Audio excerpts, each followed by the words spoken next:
getting stuff done, putting out mixtapes about 3 years, but been writing, rapping, all that since 10. You know, since 10. A little minute, you know. And who are your influences as an artist, man?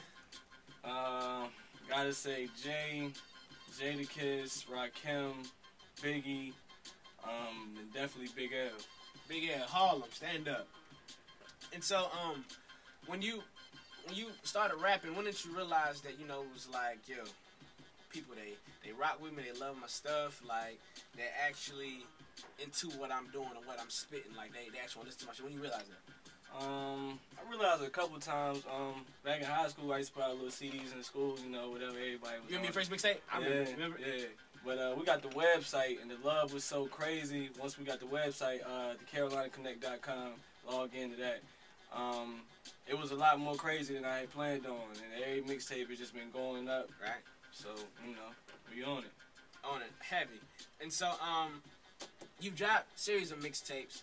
And so now you have a mixtape out, and the title of that is The Beginning of the End. And why's your title of that? Mainly because of the content that's on it. It's real political. The joints I brought you, they got a little political edge on it, but still, you know, still having a good time, still giving bars, punchlines, people that like that about me. So, but it's trying more of a view about what's going on right now. It's a lot of crazy stuff going on right now. So. Speak on that a little bit. Speak on that. And any big like collaborations with anyone or your team producers that you had on the mixtape?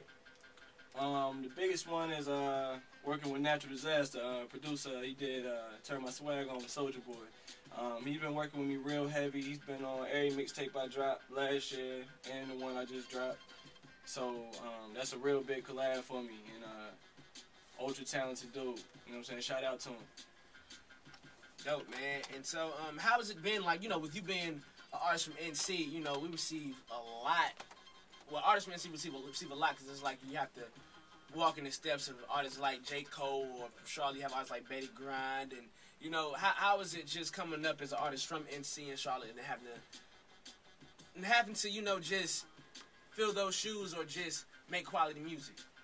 That question makes sense. I hope it does. With me, when I get on the track, I don't really think of it as boxing myself in, because that's one thing that I don't like to see artists do. That, you know, they get boxed into that certain trying to fill somebody's shoes or trying to be this, trying to be that.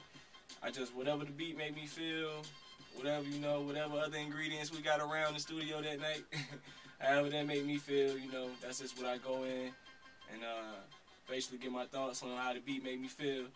That's about it. I don't really look at it, step in nobody's shoes. What we're gonna do is we're gonna get into the Verbal Vango himself, Young Fresh. Track Hang It Up, man. Let's go. Young Please Fresh. hang up and try again. Try again. Just a lyrical inferno. That got it hung up the damn phone. We got it. I got this pound, you can never take it back from me.